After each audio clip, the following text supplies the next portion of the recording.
anak-anak, kembali lagi bersama Ibu Nova. Kali ini kita masuk ke tema 6, subtema 2 untuk pembelajaran 3 dan 4.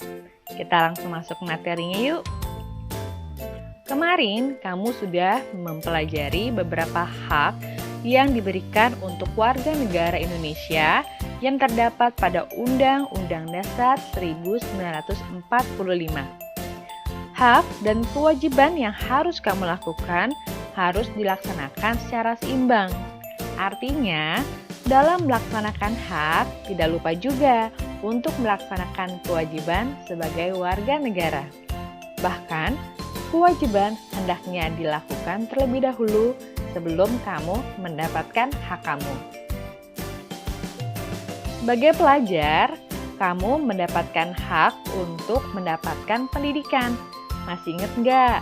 Pasal berapa pada Undang-Undang Dasar yang mengatur tentang hak mendapatkan pendidikan?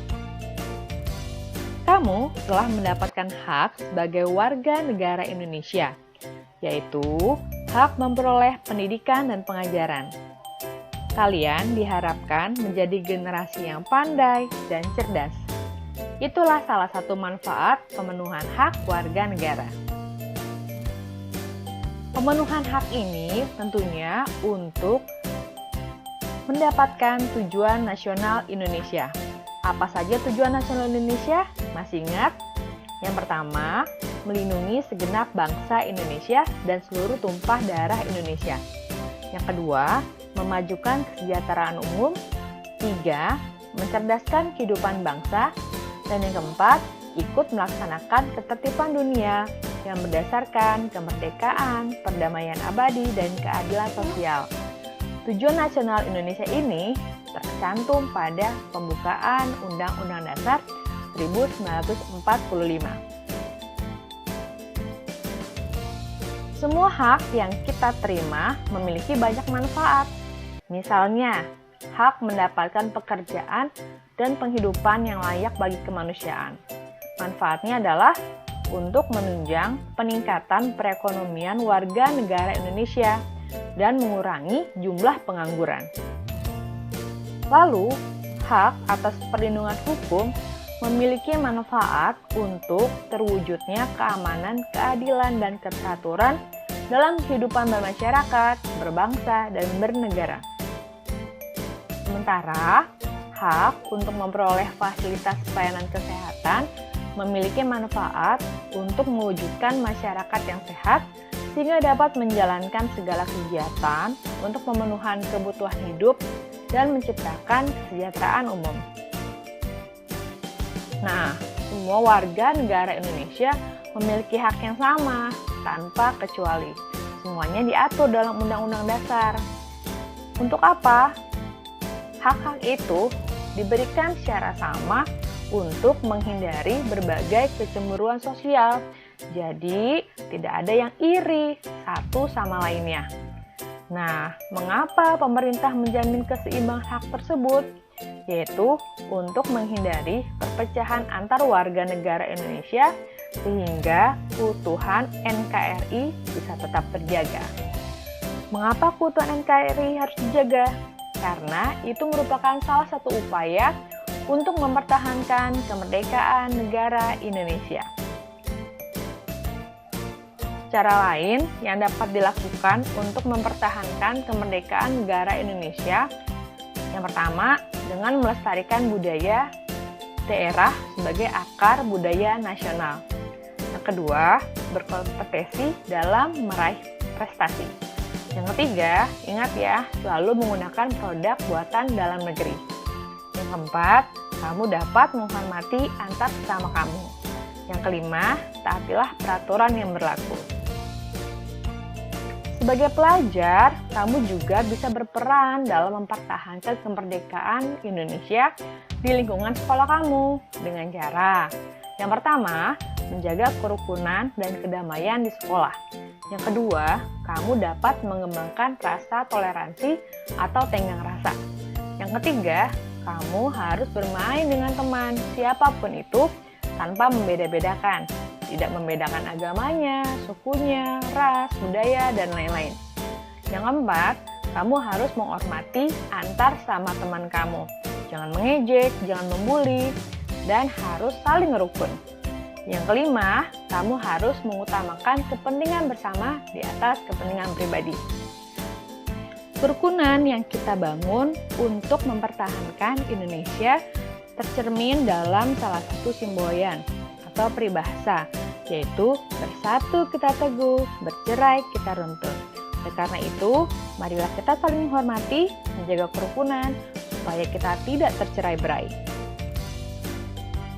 Nah, tadi salah satu cara untuk mempertahankan Indonesia adalah dengan melestarikan budaya daerah sebagai akar budaya nasional. Kamu akan mempelajari sedikit dari tarian-tarian yang ada di daerah.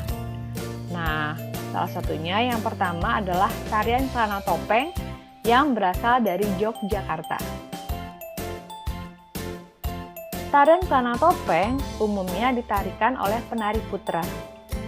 Tema yang diambil untuk sumber tarian ini mengambil cerita tentang Panji atau kepahlawanan, yaitu tentang Raja Kelana Sewandana yang sedang jatuh cinta. Oleh karena itu, gerak-gerik tariannya menggambarkan Prabu Kelana yang sedang menghias diri, membersihkan wajah, menghias rambut, menyisir rambut, bercermin, merapikan pakaian. Pokoknya tentang dia sedang menghias diri agar terlihat lebih gagah. Lalu, tarian celana topeng ini memiliki iringan ketika dipentaskan. Iringan yang mengiringi tarian ini adalah perangkat gamelan Jawa. Sementara, properti tarian bisa berupa celana, kain, sabuk, selendang, penutup kepala, hiasan dada, hiasan tangan, dan hiasan kaki, serta topeng. Lalu yang kedua adalah tari kandagan yang berasal dari Jawa Barat. Tari kandagan berasal dari kata kandaga dalam bahasa Sunda yang artinya adalah tempat untuk menyimpan perhiasan. Oleh karena itu, tari kandagan berisi kumpulan gerakan yang indah dan berharga. Tari kandagan dibawakan dengan sangat gagah, dan properti tarian berupa busana, celana, kain, sabuk, selendang, hiasan kepala, hiasan tangan, dan hiasan kaki. Yang ketiga adalah tarian merak yang berasal juga dari daerah Jawa Barat. Tarian merak berasal dari daerah Pasundan, Jawa Barat. Tari merak menggambarkan ekspresi kehidupan burung merak.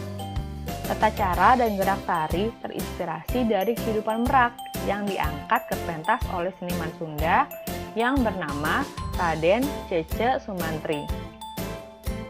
Properti tarian berupa busana, kain, sabuk, selendang, hiasan kepala yang berbentuk burung merak, dan hiasan tangan serta hiasan kaki. Ketiga tarian tersebut adalah termasuk tarian tunggal, yaitu tarian yang ditarikan oleh seorang penari. Ada istilah lain juga dalam tarian, yang mungkin kamu sudah tahu. Yang pertama, koreografi.